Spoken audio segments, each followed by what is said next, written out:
There's nothing sedentary about the word advocacy. It's either for something or against something, and sometimes both. Advocacy is no shout out into an empty room, because to advocate, by definition, is to act. It's public. It means to summon or call to one's aid. It's everything from a recommend to a support to a defend, all the way through to a plea and, dare I say, a stand. And let's face it, you don't do any of that unless you're passionate about it. Now, advocacy is indeed about ourselves, but it's also about something outside of ourselves, outside of us. It's about them. It's about that thing we're fighting for. And because of that, it is about us. Because advocacy connects two things together. Said another way, advocacy adds.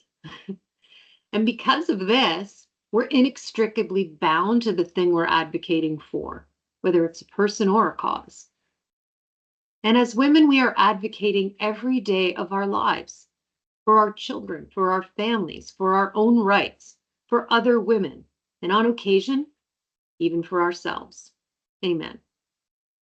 Where does it come from? Why does it matter so damn much?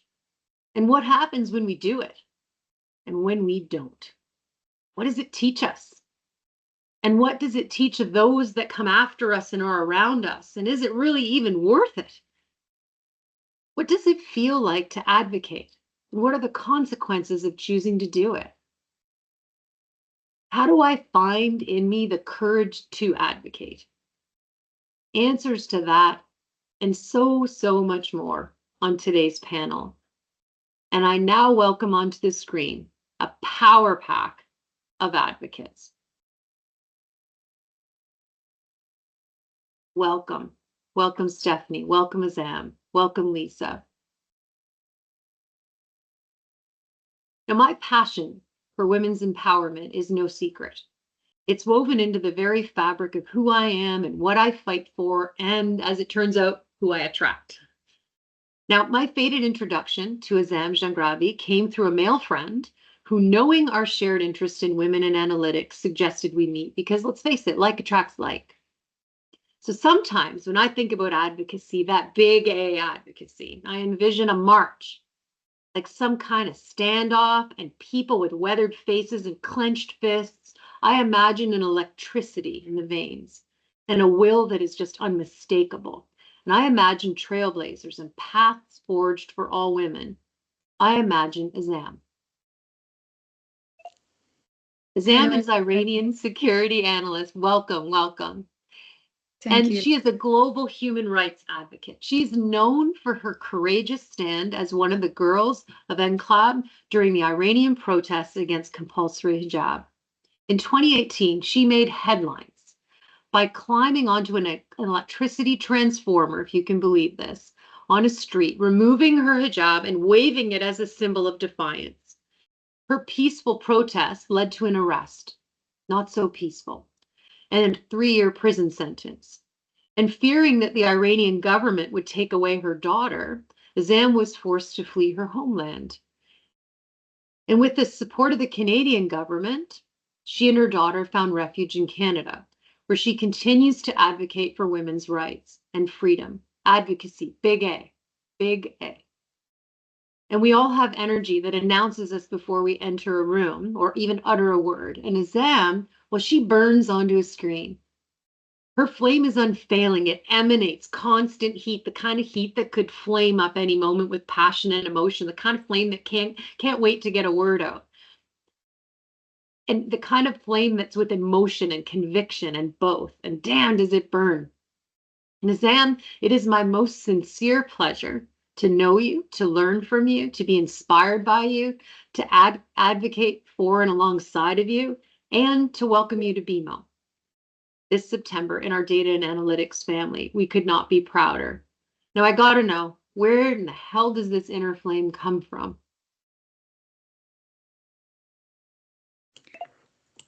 Thank you, Lori, for inviting me.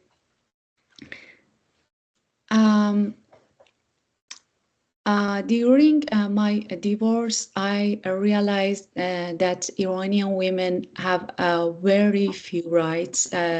Living in Iran, I saw that we can get divorced, have custody of our own children, or leave the country without our husband's permission.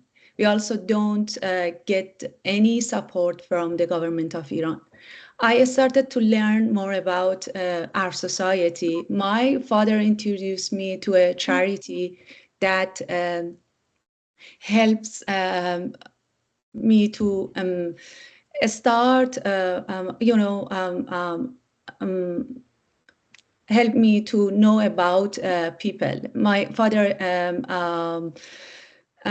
introduced me to a charity that the charity helps elderly people, and I began helping those in need. During that time, I got involved in the women's rights issue. I found my voice and started speaking out about what we need and what we should do.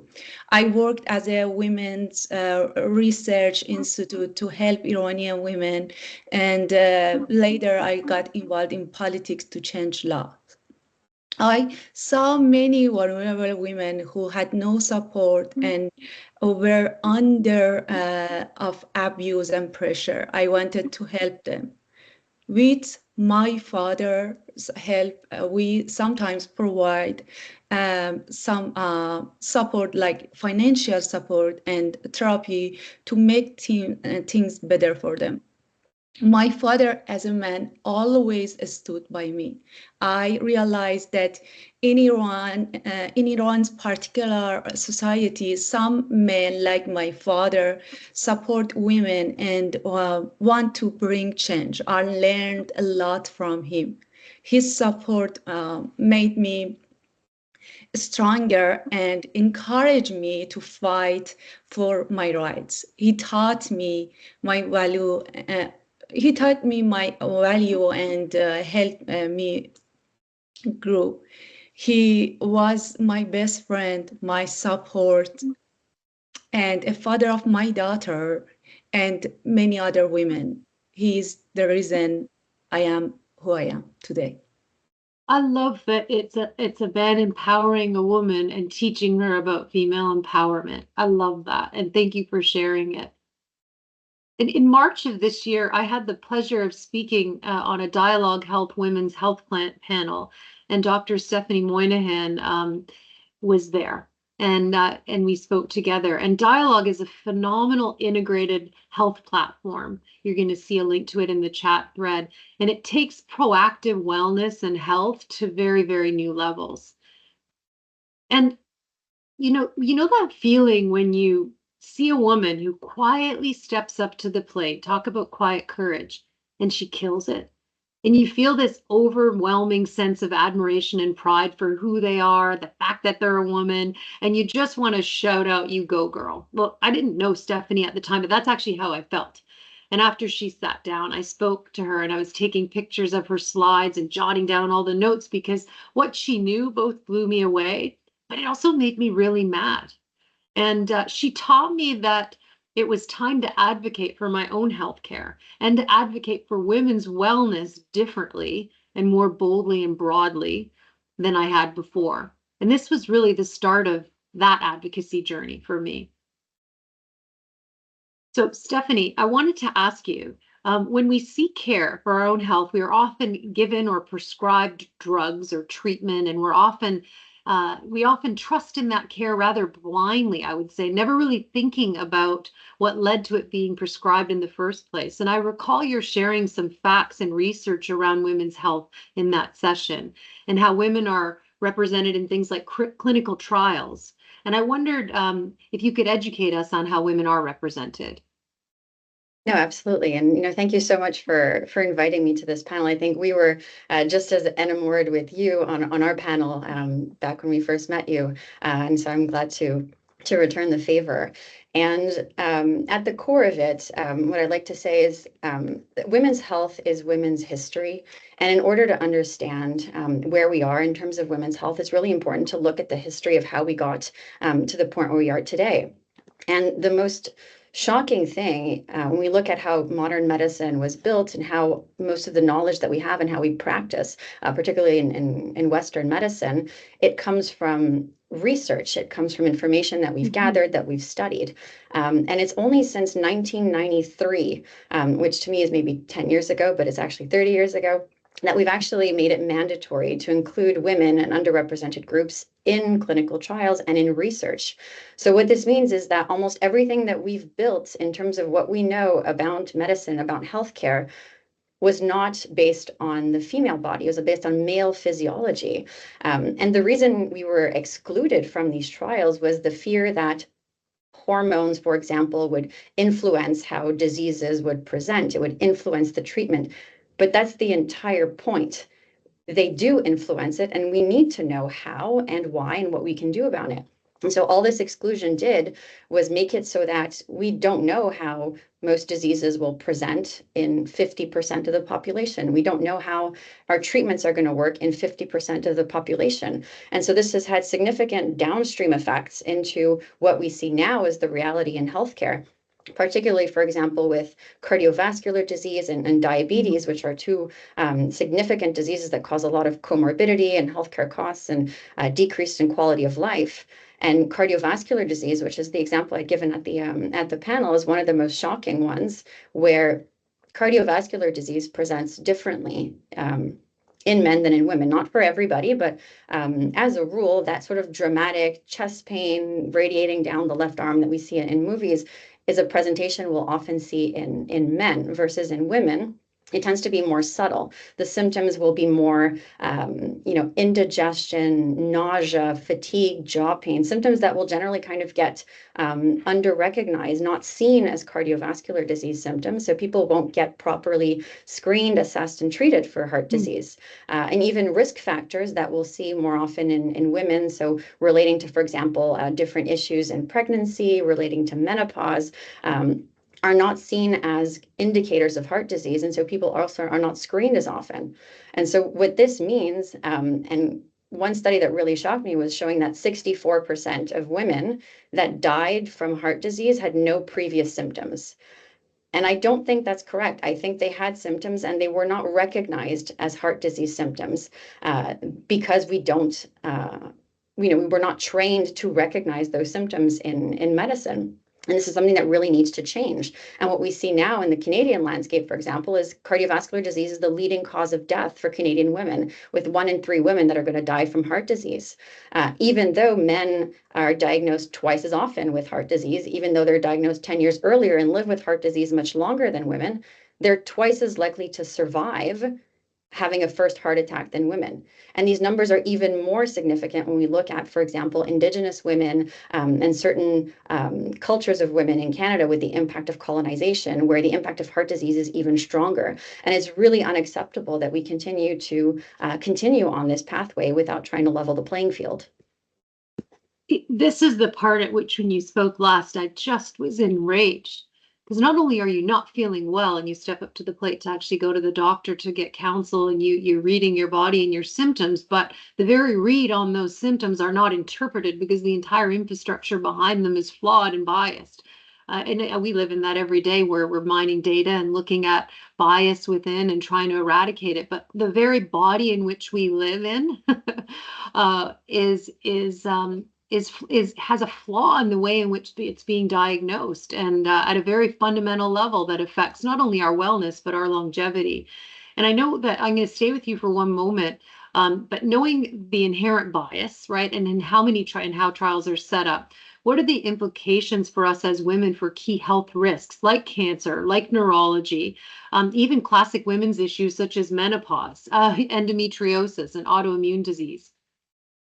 No, and you'd mentioned cancer and neurology specifically. And while we've made really great strides in inclusion in research, cancer and neurology are actually the two areas where we fall short in inclusion of women. We're pretty much at 50% on almost everything except those two, based on what is studied and how they recruit.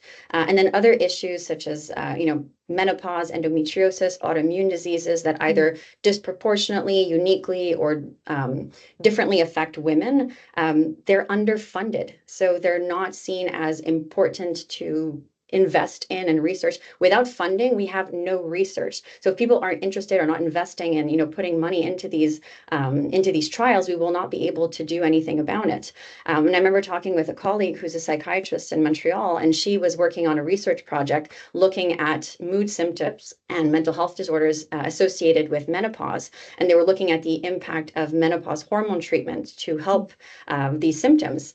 And it was really promising. And, at the stage we are now, menopause hormone therapy is actually not approved. We know it does help the symptoms with menopause, but it's not actually an approved indication to start it for just those symptoms. It's approved only for hot flashes and vasomotor symptoms. And that funding for that trial was actually pulled. And they don't actually think that they're ever going to get it back. And it's such a shame because it was so promising, and it's what we need to be able to actually figure out, what are the best treatments, what are the risks associated with, and actually be able to recommend a solid treatment. And so that's the reality that we're faced with if people aren't investing in different trials and research. And the same thing for endometriosis. We have 6 out of 10 cases that are not diagnosed. And part of it is that we don't have good diagnostic tests. You need to actually cut somebody open and look to diagnose endometriosis. And for those who don't know, endometriosis is a disease where the lining of the uterus, those cells grow outside of the uterus and can cause really debilitating period pains, other general symptoms like fatigue and migraines. And a lot of the times, even just a stigma surrounding talking about symptoms that are associated with having a period. People assume it's normal and they won't talk about it, or they feel that it's something that they have to deal with, that it's just part of their biology and it's something normal. And so people are also not recognize it in themselves that this is maybe it's not normal that I spend 3 weeks out of 4 in debilitating pain. It's not just normal periods, but we don't talk about these things. Same thing with menopause symptoms, where, this is just something I have to deal with. It's normal. I should be doing everything else that everyone else is doing on top of these symptoms that I have. And then healthcare providers don't necessarily help, where sometimes people will have the courage to bring up the symptoms and people will say, no, that's normal. There's nothing medical about it. And that's not very often not the case, and that just perpetuates the stigma. And so it's education for people to advocate for their self. If you feel that something is wrong and you're talking about it and you're not being heard, find a different provider, learn more about yourself, advocate. And that's where we're going to be able to move forward. So same thing with autoimmune diseases. They're very vague symptoms that can take usually 6 to 10 years before a diagnosis is actually placed, because a lot of them are just minimized, where, it's normal to be tired. It's normal to have joint pain. It's normal to have hair loss. And people are just not recognizing them as symptoms and living through all of these years. And when we look at, McKinsey came up with a survey just recently that showed that women, we might live longer on average, about 4 to 5 years in Canada, but in 25% worse health.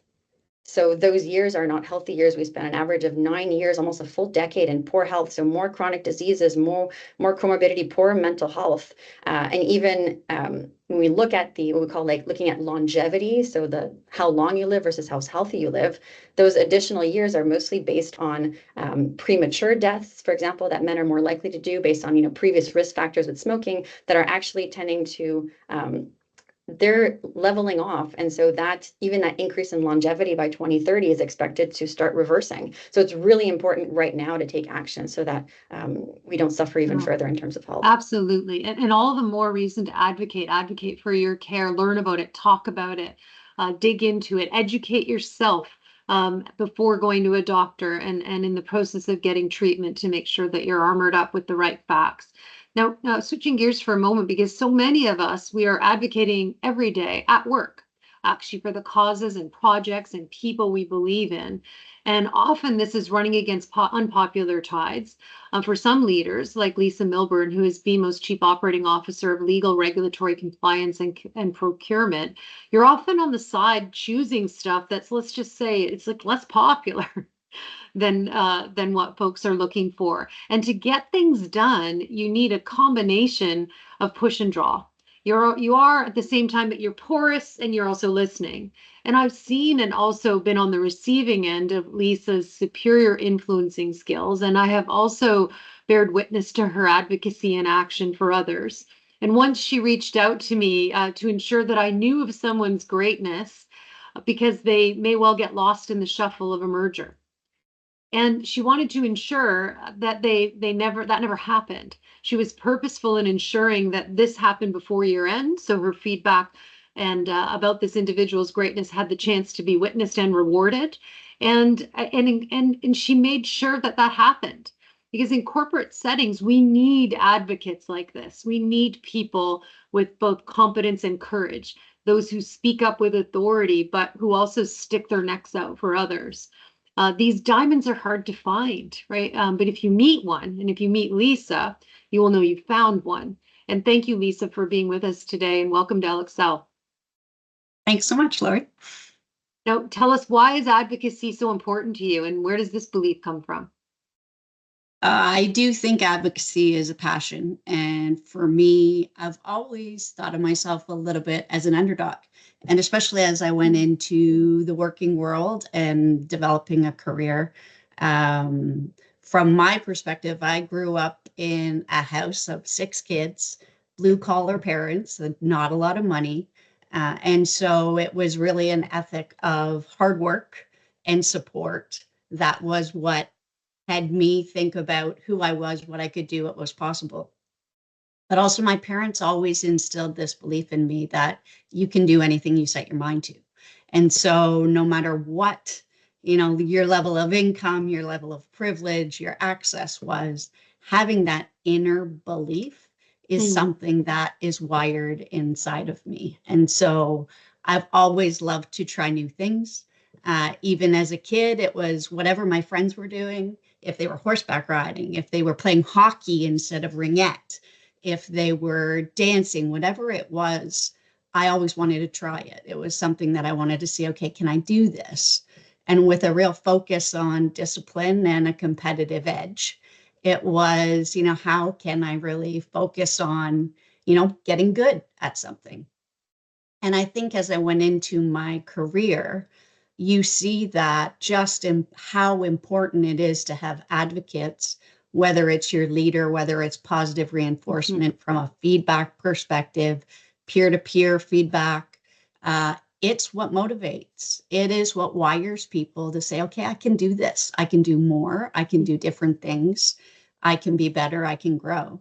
And so for me, if I had like a personality t-shirt on it, it would say, how can I help you? It really is what I believe and the way I show up at work. And as a leader, I actually think it's one of the most important things that we do as our job, spotting talent, finding people that want to do more, being able to motivate and encourage them to build courage, just like your opener, to turn courage into confidence, but then at the same time to do that not just within your team, to do it across our company, because that's what makes us stronger and that's what gets people the ability to grow, do more. But you need advocates. You need advocates to fuel motivation and courage, but also to help people get to the next level. Yeah, I love it. It's almost like advocacy as a life of service, or life of service results in advocacy. And along those same lines, Stephanie, it's a delicate choice to put your weight behind something or someone, as we've talked about, because advocacy is action. So what was it about health and advocating for women's health that woke up the spirit in you and your choice to make a vocation of that? No, I say that the short answer is my Myers-Briggs personality is ENFPA. I'm an assertive campaigner, and it just fits. And it's funny talking about medicine. I don't think I've had to answer this question since I was applying to med school. And in the last week, I've had 3 different people ask me in different, conferences, events, meeting new colleagues, why did you go into medicine? And the answer is more, it chose me, and I didn't so much choose to go into it as I chose to actively stop fighting against it. And it's a very hard concept to illustrate and explain in words, but I don't come from a medical family. My parents are in finance. Everyone else is, an engineer, a trade worker, a police officer. I mean, anything that is not medical. I was exposed to medicine just as a child. I always had ear infections. I was sick. I was allergic to absolutely everything. And it just became a normal part of my reality. I used to love playing with my Fisher-Price medical kit, and I was very good in school. And I think everyone just assumed I would go into medicine. But I was a very artistic child. I loved art. I loved drawing. I loved crafting. I was not going to go into medicine. I wanted to go into art. And in high school, when we had to, at the end of high school, we had to create a project on like, what's your ideal job, and write a whole report on like why our skills are suited to it. I came up with medical illustrator. I made the entire thing up. I'd never even heard of that profession, but it kind of like combined art and medicine. I got an A+. But it was never an actual reality. And then when I had to apply to CEGEP, I picked arts and science. So I wanted to continue doing theater and arts, but I couldn't really let the science part go. And then when I was applying to university, House was a really popular TV show at the time. And Cameron, who's the female doctor, I thought she was so cool, and she was an immunologist. And I said, you know what, I'm going to go into immunology. So I applied for an undergrad, and it was research-based, and I was in the honors program. So I spent a full year in the research lab giving mice influenza and studying them. And I realized I need to interact with people. I want to help people. I need to go into medicine. Mm-hmm. And so I applied, and I did it in secret, mind you. I didn't tell anyone. My parents didn't know. I did it. I got in, and it fit, and I've never looked back. And it's given me a voice. And as you go through medicine and you learn different things, and you find kind of where I've always been that advocate for people in all different departments. I work with transgender medicine, I work with, BIPOC communities, and it's just always been something innate in me. And I have kind of the skills, the knowledge, and the privilege through being a doctor to be able to affect that change. And I've just used it. Amazing. Yeah, that's a way of turning sort of a passion into a purpose, but also being open, right, along the way to what it is your body and your experiences are telling you and guiding you towards. And Lisa, I've often heard leaders talk about advocacy, like you need more advocates. And like it's a shopping spree, right? Go on Amazon. It's important to get people who advocate for you, you're told. And it seems to me that it's a lot like shopping, right? Like shopping for a mentor. But that it's rather an elusive thing, because you want it, but you don't want to have to ask for it. And if you have it, but sometimes you don't know whether the person will actually stand up for you when you're outside a room and represent you when you're really just not there. So many of us on the line here are in corporate roles, and we need advocacy. We do actually, to progress, in fact, to be even seen sometimes. And so while it might sound unusual, how do you get it? What are your quick tips on how you get it? And how do you know when you have it? So let me take the second part of your question first. How do you know when you have it? Because it is happening and it feels good. I think you said in your intro, advocacy, it's something you can feel whether it is happening, because it does. It fills your motivational jar. If you don't know if you have it, you probably don't, to be honest, right? Because you should feel that advocacy in action. You have to ask for it. It doesn't have to be as bold as, are you my advocate? It could start with, I'm going into this meeting. It's really important opportunity to share this. Will you support me? Will you vocally support me in this conversation? That can be another way in to start to build advocacy to a point that then you can get to a leader to then turn advocacy into sponsorship, right? There's kind of that spectrum of advocacy and support. And then the last thing I'd say is there's nothing better than fueling advocacy than being an advocate yourself.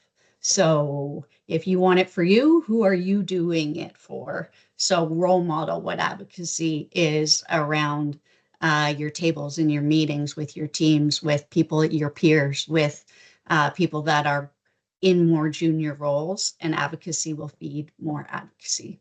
Yeah, I like that subtlety between support and advocacy, because it can be you can support somebody. It's great, like give them an atta girl, or yeah, I really think that you should get that budget. And then you get in the room and the question's asked, who supports this? And it's crickets. Right. And those are the piss me off moments where I'm like, are you supporting me, or are you advocating? Are you in this, or are you out of this? And it feels almost like you're navigating your way through political landmines. And so I think what I learned from that, and having walked into those sharp objects before, is there's a choice there, but you're saying what advocacy would look if you advocate for me, or if you support this. What it looks like to me in that room is when so-and-so asks, do you support, that you stand up and say why it's meaningful. It looks like that. It behaves like that. There's words around it. You characterize the action. So thank you for that, for distinguishing that. And Azam, you have a 13-year-old daughter, and you've spent time helping vulnerable women and girls in different shelters, and you spoke about that in your experience with your dad. But talk to us, if you could, about the responsibility you feel for paving the way for the future of women and girls, and what do you want us to know to be part of this advocacy path? Thank you for this question. As a mother of 13-year-old daughter, and someone who has worked with vulnerable women and girls, I feel a deep responsibility to pave the way for a better future for them. I have seen many young girls, some young as 13 or 14, who have suffered from sexual abuse and have no support from the government. Many are forced into marriage by their families. Hearing their story broke my heart. And with the help of some women and my father, I tried to support them. At the shelter, I met a 13-year-old girl who had been raped 3 times by her grandfather, who was her guardian. Helping her made me realize that children, like women in Iran, have no rights. I strive to be a voice for them and to help them in any way in Iran. We need to create a safe place for the next generation, a place that brings peace and happiness. Right now, I feel my daughter is safe because, as a mother, I can see my daughter always happy. But you can't see in Iran, women and girls are not happy. Our children deserve to be happy without any sadness or worry. I hope to see a future where our children live in a world full of joy and free from sorrow. To be a part of this advocacy path, we need to listen to these stories like that girl, support these children, and work together to change the laws and society that allow such injustices to happen. Let's create better world to our daughters and all the girls who deserve a brighter future. You're so inspiring. And I think that sometimes we are busy making change and take for granted our privilege, to even take for granted our safety, the basic safety, and entrusting your body and your health into a family member.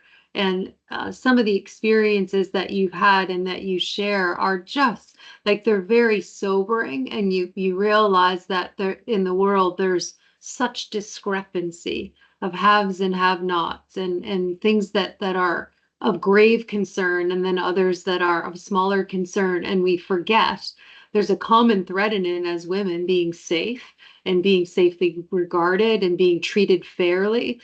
But the vastness of that is unbelievable. It's unbelievable. So thank you for having the courage to even tell us about it. And it's not that we don't know, but I think sometimes you want to just think, oh, that's somewhere else, or that no longer happens, or it doesn't happen here. It just happens differently, but it still damn well happens. And it's women like you who stand up and advocate for change around that and have the courage to say that not here, like not on our watch, not on our generation, enough. And so kudos to you for even having the courage to do that. And I'm going to switch gears for one moment and talk a little bit back about the health advocacy element. And Stephanie, when I hear you, speaking of anger, when I hear you talk about clinical trial bias and how healthcare is often based off the needs of men versus the needs of women, there is a part of me that's very enraged by that because my treatment of my own body is at risk. And so I feel kind of hopeless, I will say, like we're caught up in this big sort of machine, right? Between the government and drug companies and political leaders and all the rest who don't see the grave inequities that are at play at that level and the consequences of those bias to one's health, like the health of a nation, the equality of a nation. And so I wondered what your thoughts were on that, given that you live that each day, and what you think is needed to empower women and make positive change given those realities. No, and it's such an important discussion to be having. And the same applies, like we're looking at the healthcare aspect of it, but the social aspect, the gender aspect. So, at every facet of a woman's life. So healthcare is one part of it. And we call it the biopsychosocial model as well. So your social reality is going to influence your health reality and your biological reality. And it's easy to get overwhelmed and discouraged when you look at sort of the mountain we need to climb in order to kind of achieve that equity at all levels. But we also need to step back and see how far we've already climbed in terms of women's rights, and that we got to where we are today with single steps and single voices that combined to help propel movements and lasting changes. We saw it happen with Me Too. We saw it happen with so many different things. We saw it happen with the inclusion of, finally in 1993, when we finally got women in research.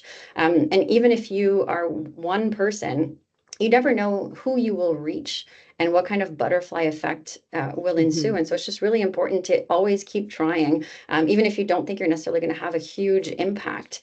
And the very first thing that I always encourage people to do, and the first step in any change is it's awareness and education.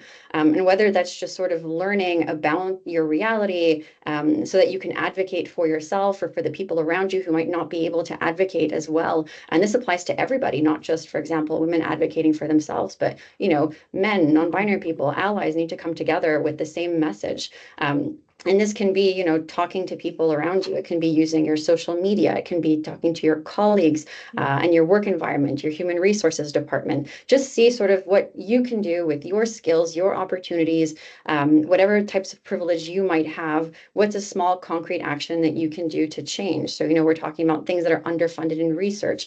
Maybe you can't do anything to change the government, but you can donate to an organization that's supporting a cause that is important to you. You can talk about it and you can share that information. And at the end of the day, even if the one person that you help is yourself, that's already one person that is having a better life because of this.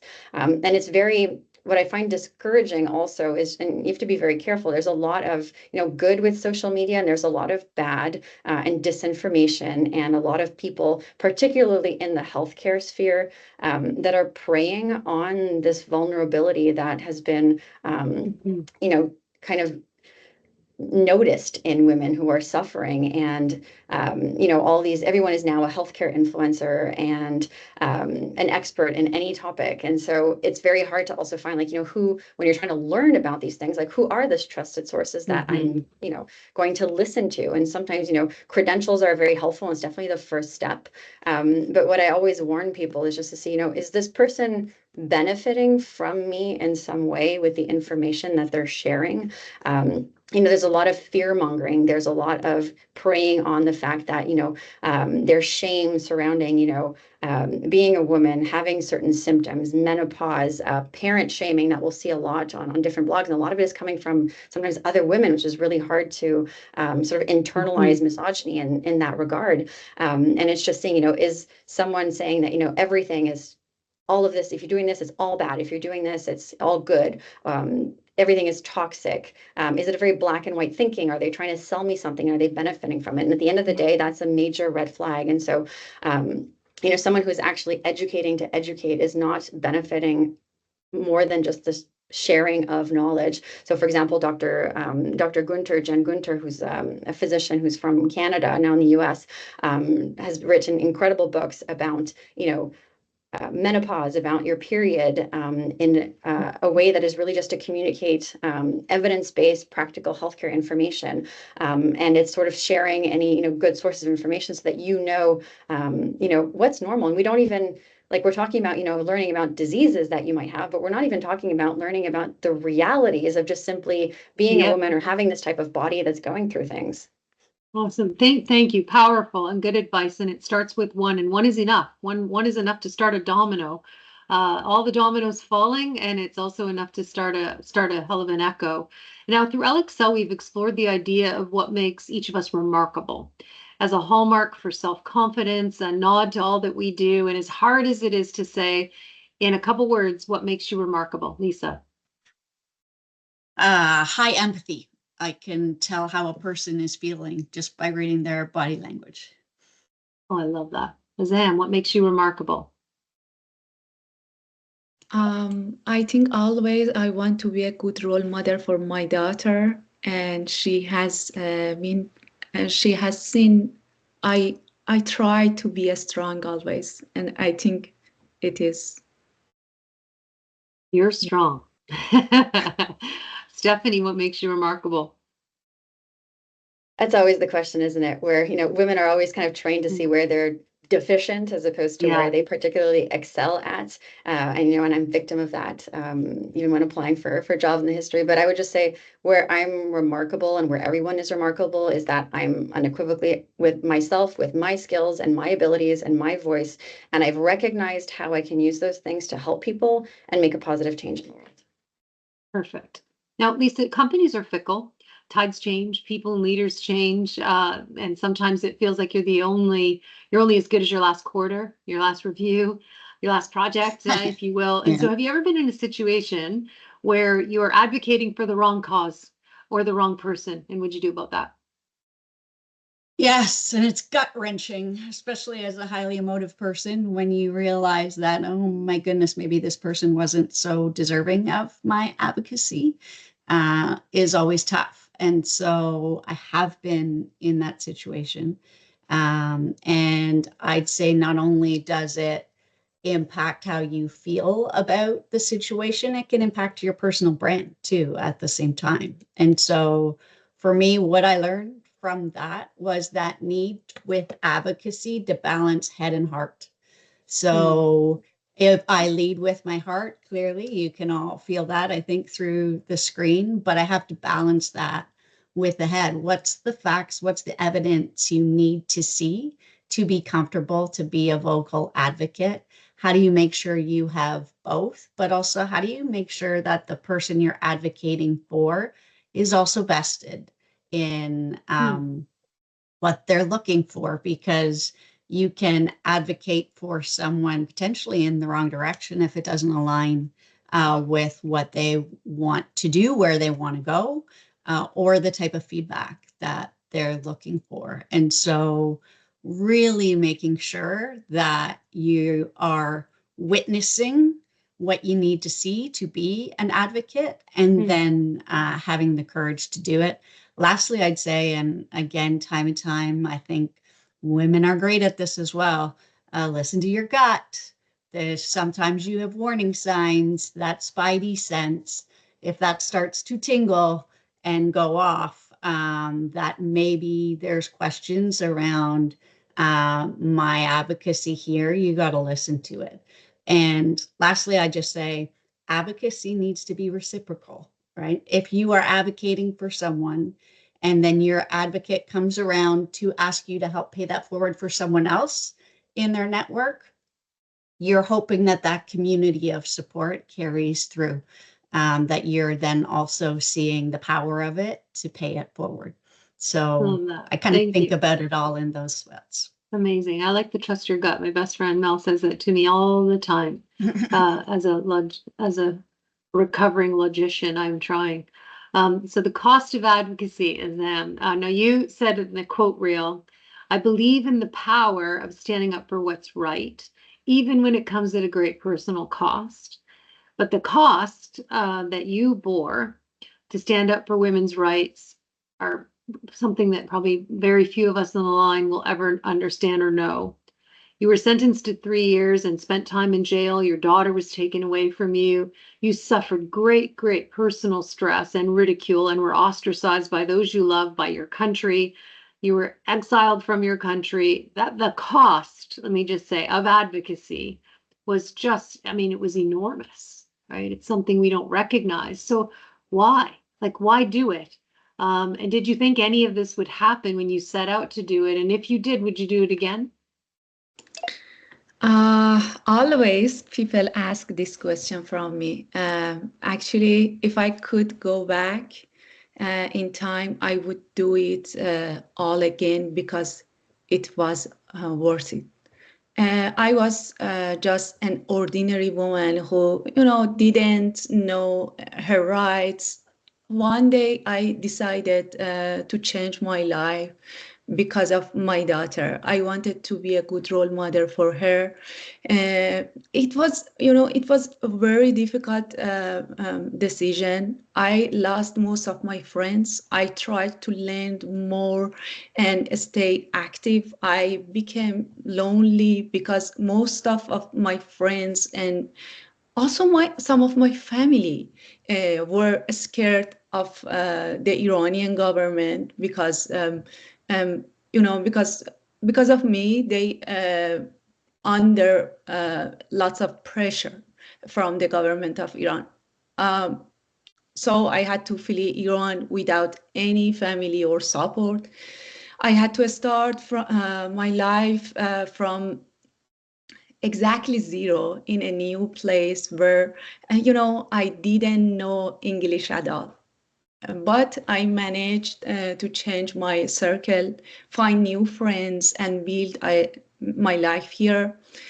Standing up for what's right, even at a great personal cost, was incredibly challenging. The fear and reality of being alone without friends, family, it's really tough. It's really tough, but it's became me to bear. Despite this, I would do it again. I changed my circle. Started with my, first I started to my brothers and my father and the other of my circle. Through my actions, I became a female reader, and some people say you're our hero in Iran. The most important things, it's as I said to you, one day my father said, you are my hero. And this is the most important things, because always I thought I learned from him, and one day he said, I am his hero. I think you're a lot of people's heroes. And I know, I think it's the BBC, is it? Don't they also think you're a hero? What you got cooking with them? Maybe you don't want to talk about it, but give us a taste. Could you please repeat again? Yeah, the mini series. I think they're looking at doing a profile on you and your courage. Yeah. That's humility in action. I don't know anyone. I don't know anyone like you. Let me just say full stop. I do not have the privilege of knowing anyone like you. But every bloody time I sit down to talk to you, you blow me away. And I don't know, not only that, but I don't know if anyone would say I'd do it all again. I'd do the same thing again. And that to me is like, I mean, that is standing behind what you believe in and breaking ground and doing it for the broader good. And it's just so I don't know how to, it's so inspiring. So thank you for firstly standing up for women, and thank you for continuing to share and being courageous enough. And I hope you don't have to do it again. But thank you for breaking the way so that others of us can. But And can I say something, Yeah. Lori? Many Iranian women, after some of us, we started this movement. After us, 2 years ago, we had a big demonstration in Iran that today exactly the anniversary of that day. Today exactly the anniversary of the movement of women, life, freedom of Iran. And so many women protested against mandatory hijab and do this. This is the way that all women support each other and continue this way. Yeah, it starts with one, like your illustration of Stephanie's point, which is so beautiful in these kind of conversations. One chooses to remove the hijab, another chooses, and so on and so on, and it becomes a day to celebrate women. So thank you. And I know this women's circle in many ways is about bringing women together and having this what I'll call a constellation of support, which includes people, no question. And I call that our power pack, right? So could you share with us who is your power pack and community of support? What's in your power pack? Doesn't only have to be people, it's tools and things that you do to feel support. Where do you go? And what do you do to refuel when you need it? And we all need it. And where do you get that level of support? Lisa? Me first, I'd say close friends, family, and my dog. I would start with from relationship perspective, nature, exercise, and just being silly and laughing are part of my power pack. And then lastly, I'd say on the thinking side, really, I love podcasts. I love kind of learning more, listening, and learning along the way. And so that coupled with then deep discussions with my friends and family about what I've learned and what I'm thinking is also great. So that would be my power pack. Love that. Zam, what's in your power pack? Family and my new friends, and I also do meditation and workout because when I'm very, very nervous, it helps me. Absolutely. Stephanie? Yeah, so I mean, people are definitely the power pack, and I mean, I went to an all girls school. We were very closeness. I've always been surrounded by a sisterhood, and I'm very fortunate that my chosen family is there for me, but also my actual family. I had phenomenal role models within my family. My mother, who is just absolutely incredible, and she organized what's called the ladies' brunch in our family, and so. Every couple of months, all of the women in our family get together for a full day. We start with brunch. We talk about our successes, our lives, our challenges, and then we finish it off with a little bit of retail therapy and a coffee. And it's just spending the whole day together. And it's everyone from all ages, from 5-year-olds to 80-year-olds. And it's just kind of everyone bringing together and sharing in our value in our collective. And it's one of our favorite events every year. In our family, we call that group of women the Yayas, named after the movie Divine Secrets of the Yaya Sisterhood. So the Yayas have traveled all over the world. And then at one point there was a mutiny among our partners, and they said, why can't we come? And we're like, well, you're the yo-yos. You can't organize yourselves out of a paper bag. My mother was running it like a military operation where you had to show up or you'd be out of the club. So it forced us to become part of the Yayas. But I love it. I mean, women find their way to each other. And I wanted to say here on self-advocacy and this whole idea of self-worth, and Lisa, this one's for you, but what I believe is that to advocate for oneself means you have to believe in your own self-worth, right? It comes from that me pillar, it comes from inside. And I think there's this belief, I think, that the higher you go in an organization, the more confident you simply are in yourself, and that there may well be some truth to that. Let's say you've learned a few things because potentially we care less maybe about what others think or more. Sometimes we believe that with progression, that in time, that the voices in our heads die down a little bit, and those feelings, let's say, of self-doubt are go away, or maybe they no longer have that sense that I'm not good enough because I'm at the top of my game. I don't know. So I know for me on any given Monday, I'll be honest with you, self-doubt can go from a whisper to a roar, and sometimes even drawing up my words and self-confidence in the moment. So am I alone in this? Is this resonating? How's it for you? Not alone, totally resonates. Negative self-talk. Sometimes I think it can quiet when you're older, but I think it's more just it gets refocused on different things. And so maybe you would had more negative self-talk when you were younger from a career and confidence perspective. Maybe as you get older, your negative self-talk comes into, can I help my parents as they age in the right way? Can I think about how to support my kids as they become adults? How am I dealing with relationships? So I do think it is always there. It just maybe the focus changes a little bit.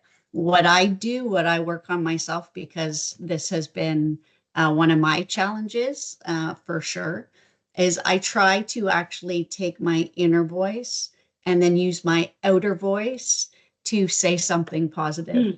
And my family thinks I'm crazy at times, that I like, are you talking to yourself? But I actually am. So it might sound a little bit bizarre, but coming out of meetings and then being able to say, okay, you killed that. And I'm not doing it in my head. I'm actually saying it quietly to myself, has helped me. I like So that. I like that's it. been one of the You're ways bearing witness to your own greatness. I love it. And Stephanie, yeah, no, why not? I mean, if not us, then who? Right? And the best thing that could happen is someone could overhear you and go, yeah, you did. And so Stephanie, I know wellness is a big part of your life at home, obviously, and at work as a doctor. And but what's your quick script for women's wellness? What are the key things each of us must do well to be well? That is the key. Well, the key question to answer. I would say the first thing is really, and like we've mentioned several times, just listen to yourself. Learn about yourself from trusted sources so that you can advocate for yourself in terms of your health, in terms of everything in your life. And listen to other people's stories so that you can advocate for them as well. And biologically, we're wired to look for the bad and look for the dangers so that we can survive. So it's really important because it's the mind-body connection, and it's really important to intentionally look for the good, be grateful for what you have, what brought you joy, and give yourself that same grace and permission to take care of yourself that you might do for others. And we've seen in so many studies on happiness, how can we achieve that, or how can I feel this sense of satisfaction? And helping others has always been one of the key messages that has always come up in these studies. Even looking at people's perception of how much time they have in their day, the busiest people would rate their day as having more time if they use part of that time to help somebody else within their day, which is extremely powerful. It doesn't have to be anything big. And they were looking at, what do you do when you feel stuck, let's say professionally, and you don't know what to do within your day? Sometimes it's just saying, can I just take a break, help somebody else on something, and that tends to inspire people to continue. And it's just really important to consciously integrate this regularly in your day-to-day life, because your brain is not going to do it for you. You have to make it a habit. And that's what's going to have the best results over time. You got it. Intention meets habit meets action. I like it. And then it becomes kind of a cadence. And so, Azam, can I just ask you, what are 2 things you do to care for yourself? Always I try to believe myself, and I think the most important things we have to always believe. We have to always believe ourselves. When you think about some things, you can achieve it. I believe we have to try it, and then we achieve to our goals. And the second things, always try to be positive.